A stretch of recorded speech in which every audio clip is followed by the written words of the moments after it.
Find wavelength received by observer after reflection.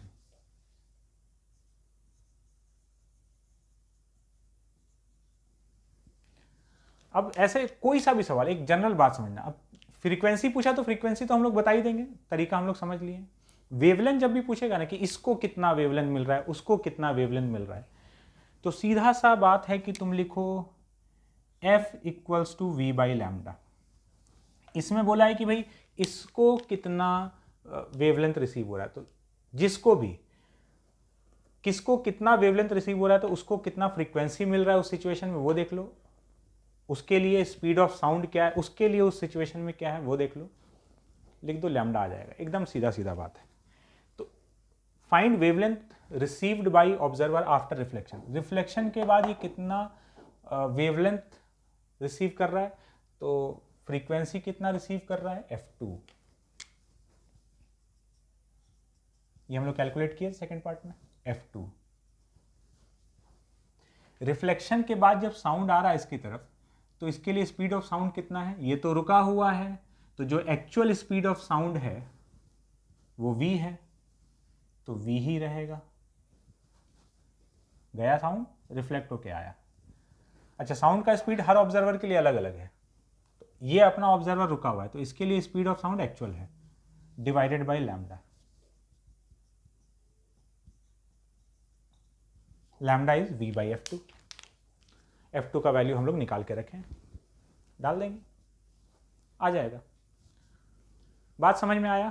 तो अभी reflection वाले केस में कुछ भी पूछा जाए, ये पूछ रहा था कि भाई ड्राइवर कितना फ्रीक्वेंसी रिसीव किया आफ्टर रिफ्लेक्शन, तो रिफ्लेक्शन के बाद ये कितना रिसीव किया, तो भाई अब ये वॉल जो है ये सोर्स है और ये ऑब्जर्वर है, और ये कितने फ्रीक्वेंसी का सोर्स है, जितना फ्रीक्वेंसी ये रिसीव किया उतने फ्रीक्वेंसी का सोर्स। जब भी रिफ्लेक्शन के बाद कुछ पूछ रहा है ना, तो वॉल को एक सोर्स बना दो, कितने फ्रीक्वेंसी का, जितना उसके द्वारा रिसीव किया गया था उतने फ्रीक्वेंसी का उसको सोर्स मान लो, और अब रिफ्लेक्शन में जो भी पूछा है वो बताते जाओ। बात क्लियर है यहां तक?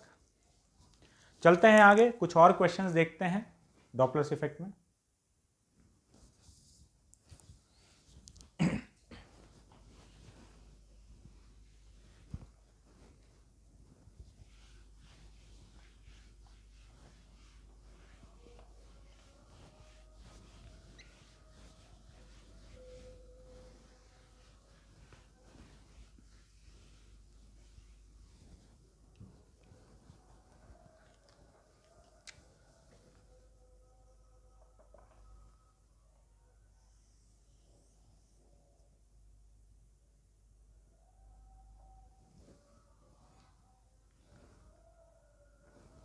एक सोर्स है, वो सर्कल में घूम रहा है विद स्पीड vs।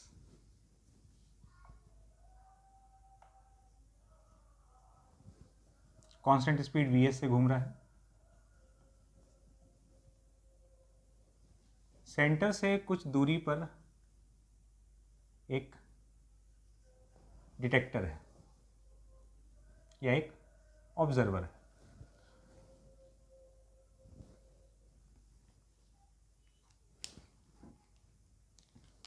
कुछ पॉइंट्स इसमें दिया गया, ये ए, बी, सी और ये डी। बी और डी हॉरिजॉन्टल डायमीटर पर है, ए और सी वर्टिकल डायमीटर्स पर है। पहला क्वेश्चन, दो क्वेश्चन यहां पे पूछा जाएगा, एक एक करके देखते हैं। First, find frequency received by observer, frequency received by observer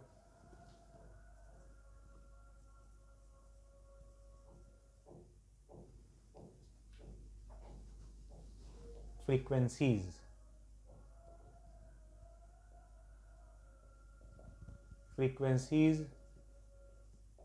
received by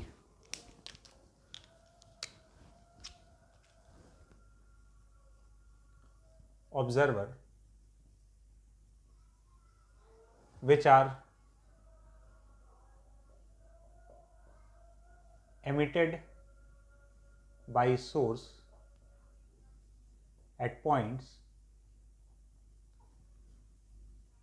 A, B, C and D. In points पर जो सोर्स के द्वारा एमिटेड फ्रीक्वेंसी है वो बताना है कितना है, जो कि ऑब्जर्वर रिसीव करेगा।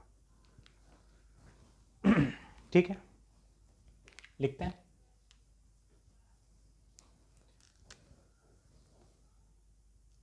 तो पॉइंट ए पर है तो ये सोर्स का वेलोसिटी है, बी पर इधर है, सी पर इधर है और डी पर इधर है।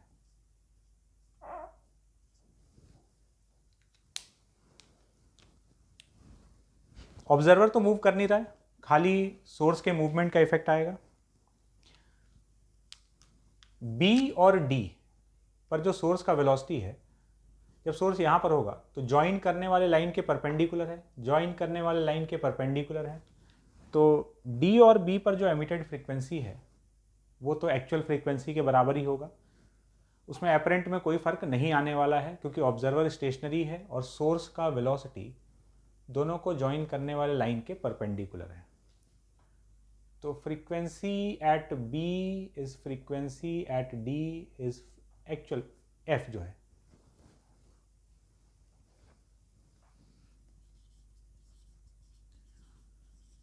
एक्चुअल फ्रीक्वेंसी ऑफ सोर्स वो एफ के बराबर दिया हुआ है।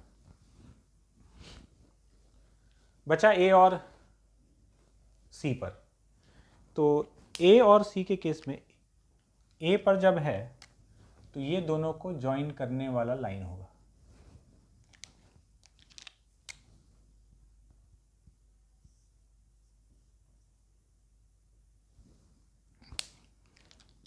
तो ये दोनों को ज्वाइन करने वाला लाइन, ये एंगल बन रहा है थीटा।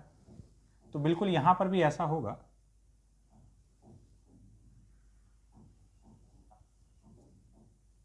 ये दोनों को ज्वाइन करने वाला लाइन,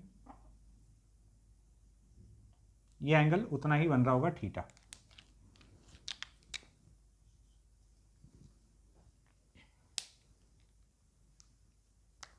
इसका इसके अलावा कंपोनेंट आ जाएगा वी एस कॉस थीटा, इधर भी कंपोनेंट आ जाएगा we S cos theta. A point पर ये ऑब्जर्वर के पास जा रहा है और सी पॉइंट पर ऑब्जर्वर से दूर जा रहा है। तो पॉइंट ए वाला जो एपरेंट फ्रीक्वेंसी होगा वो हो जाएगा F V upon V V S cos theta.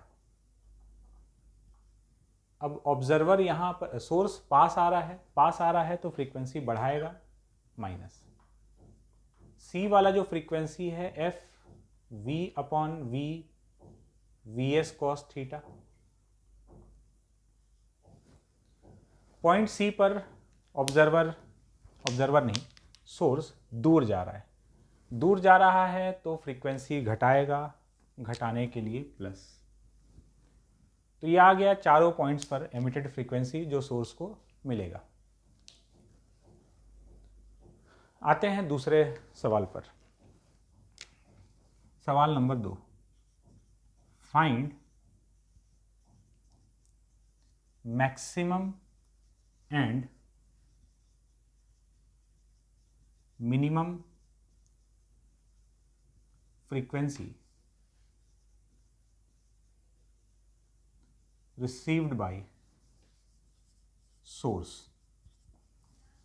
Source के द्वारा मैक्सिमम और मिनिमम कितना रिसीव किया गया ये बताना है। तो देखते हैं कितना है। अब ये पूरे मोशन का बात हो रहा है, पूरे सर्कल में जो घूम रहा है, तो उस दौरान ये कितना मैक्सिमम या मिनिमम फ्रीक्वेंसी ऑब्जर्वर को भेज सकता है। एक मिस्टेक ये हो जाता है कि हम लोग इन्हीं चारों में से कंपेयर कर लेते हैं। तो ये दोनों तो सेम है, इसको हम लोग बोल देते हैं ये मिनिमम है और ये मैक्सिमम है। नहीं, ये इन चारों में मैक्सिमम है और मिनिमम है, ये बात ठीक है। पूरे का ये मैक्सिमम और मिनिमम नहीं है। तो देखते हैं कि मैक्सिमम और मिनिमम फ्रीक्वेंसी ऑब्जर्वर के द्वारा क्या रिसीव किया जा सकता है।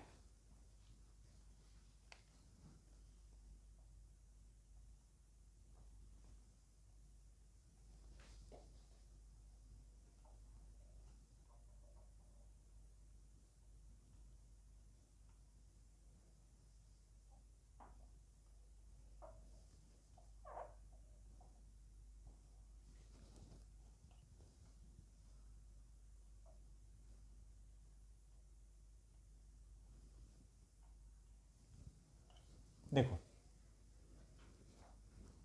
अगर ऐसा हो जाए कि सोर्स का पूरा वेलोसिटी, खाली कंपोनेंट नहीं, यहां तो कंपोनेंट है, अगर पूरा का पूरा वेलोसिटी ऑब्जर्वर के अलोंग, मतलब ऑब्जर्वर के टुवर्ड्स या ऑब्जर्वर से अवे हो जाए, तो मैक्सिमम या मिनिमम वाला सिचुएशन बनेगा।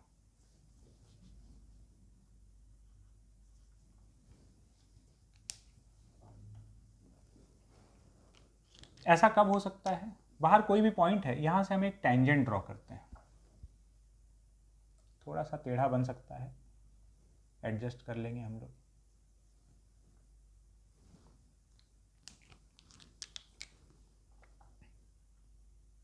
ये रहा ऑब्जर्वर, यहां से ड्रॉ किए एक टेंजेंट, ये टेंजेंट किसी पॉइंट पर टच करते हुए निकला इसको।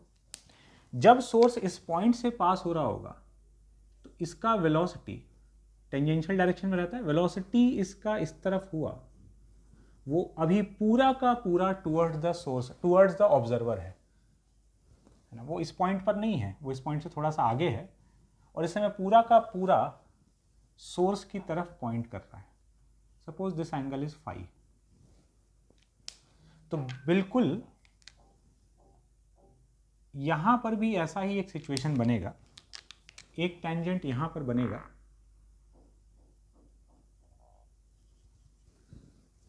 और इस समय ये सेम एंगल फाई होगा, और जब यहां पर सोर्स हो रहा होगा तो उसका वेलोसिटी इस तरफ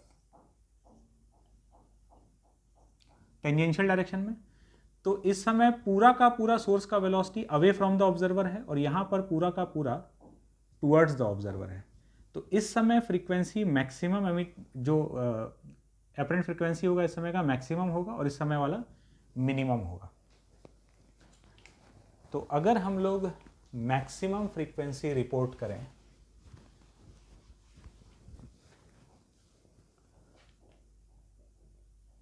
F max is F v upon v, इस बार पूरा का पूरा सोर्स का वेलोसिटी ही उसकी तरफ है, कोई कंपोनेंट वगैरह नहीं है, और पास आ रहा है तो फ्रीक्वेंसी बढ़ाना चाहेगा, तो ये माइनस, ये मैक्सिमम फ्रीक्वेंसी हुआ। And minimum F v upon v vs, ये दूर जा रहा है, पूरा का पूरा velocity away from the observer, दूर जा रहा है तो फ्रीक्वेंसी घटाना चाहेगा, तो प्लस, ये मैक्सिमम और ये मिनिमम हो गया। कोई पूछे कि ये किस जगह पर ये घटना हो रही होगी, तो हम लोग वो भी बता सकते हैं। ये टेंजेंट है, ये नॉर्मल हो गया, ये 90 डिग्री, ये मान लो रेडियस r, और यहाँ से ऑब्जर्वर का जो डिस्टेंस है ये सपोज छोटा r है।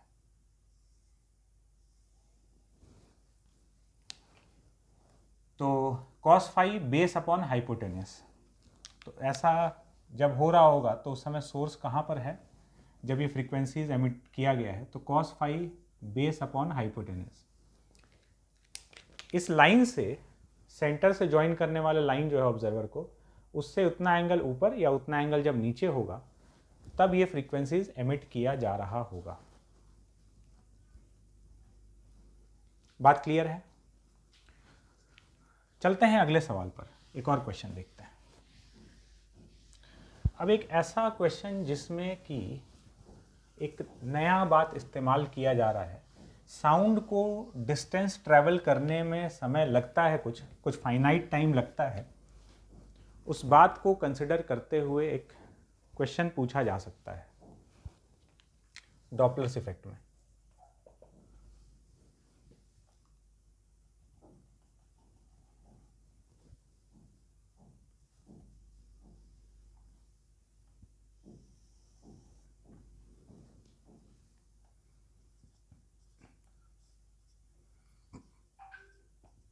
एक सोर्स है, वो कांस्टेंट स्पीड से इस लाइन के अलोंग ट्रैवल कर रहा है।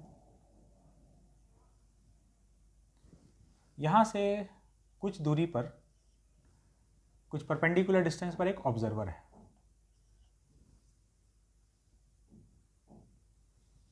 ठीक है, सवाल का दो पार्ट है।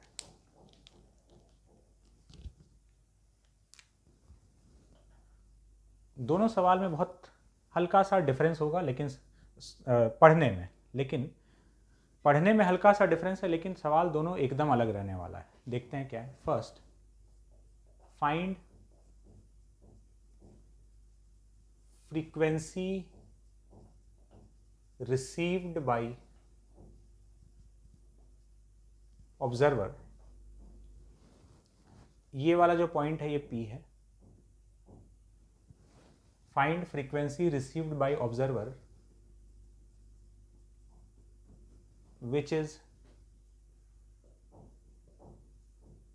emitted by source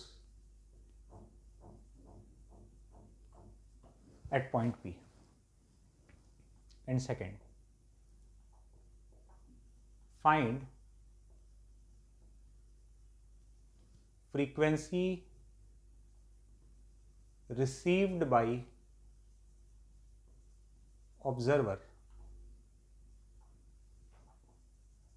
when source is at point P.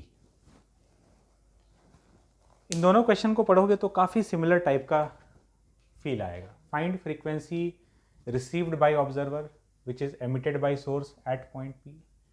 Find frequency received by observer when source is at point P. पहला क्या बोल रहा है देखो। अच्छा, सोर्स का जो फ्रीक्वेंसी है वो f है। फ्रीक्वेंसी रिसीव्ड बाय ऑब्जर्वर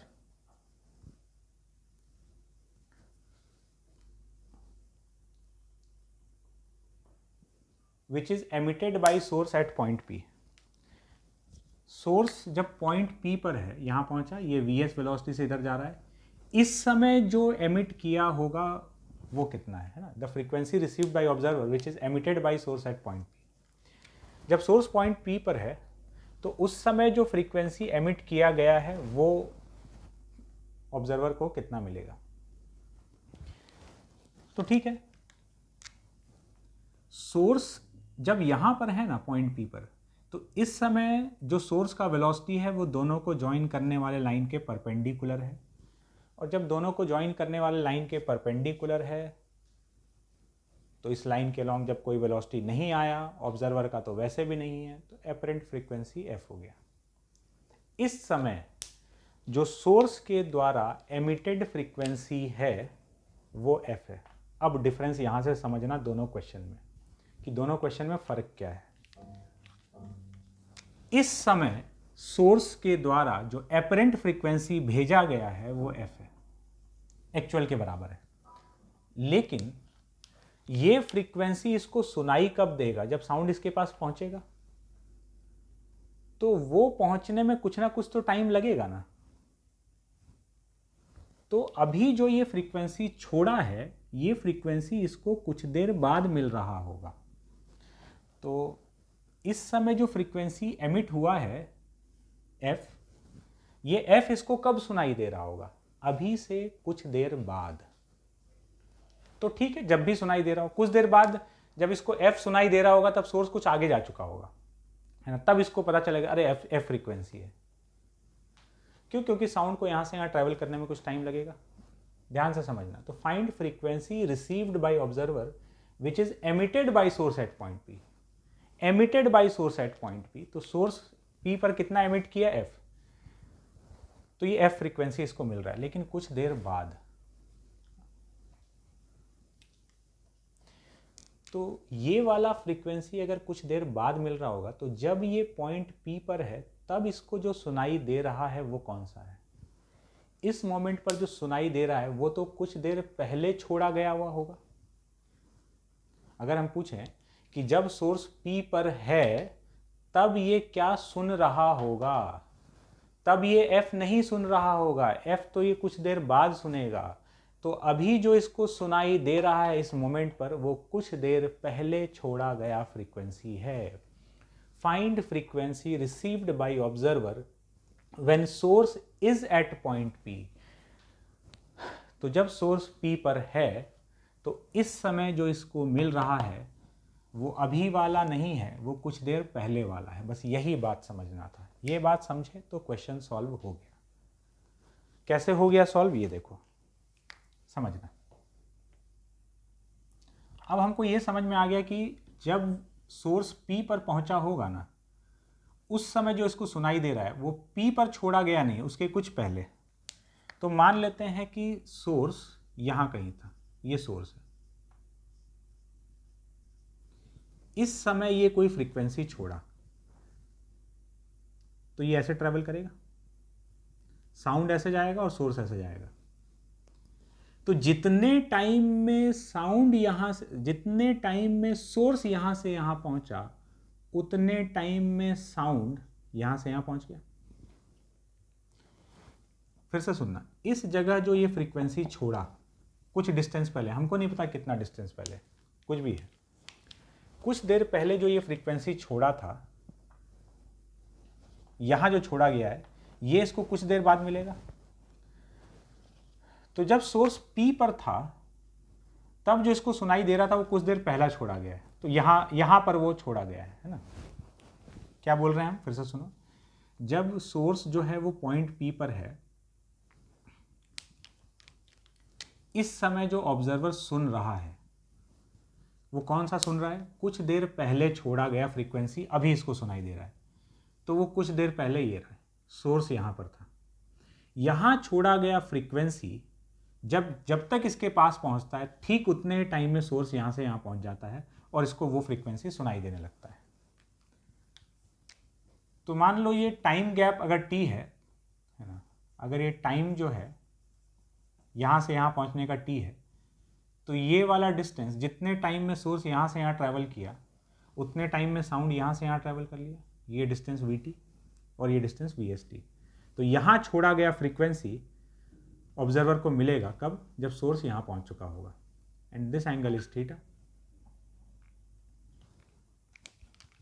ठीक है, तो साउंड इधर V से ट्रैवल करके पहुंच गया, ये VT, ये VST। तो इस समय वाला फ्रीक्वेंसी कितना है, ये तो फर्स्ट का सॉल्यूशन हो गया।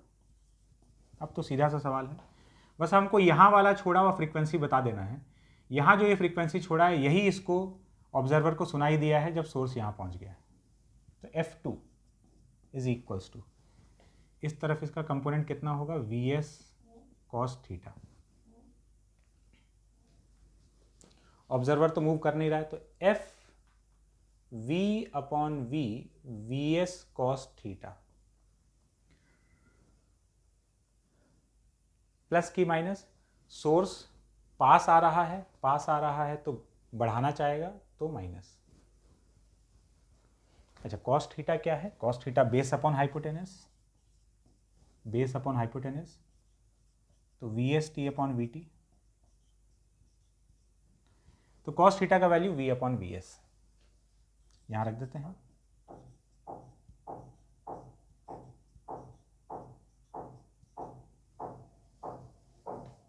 V अपॉन VS नहीं, VS अपॉन V है।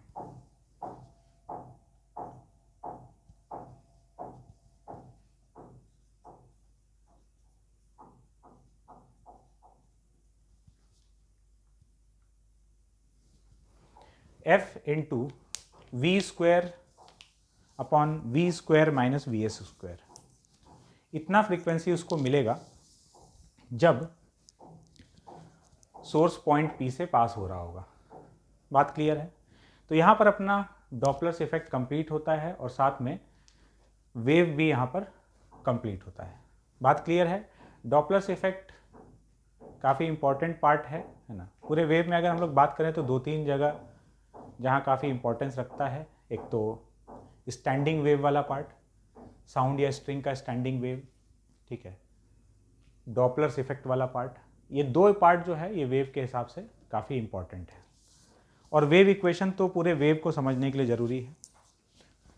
ठीक है, तो यहाँ अपना चैप्टर कंप्लीट होता है।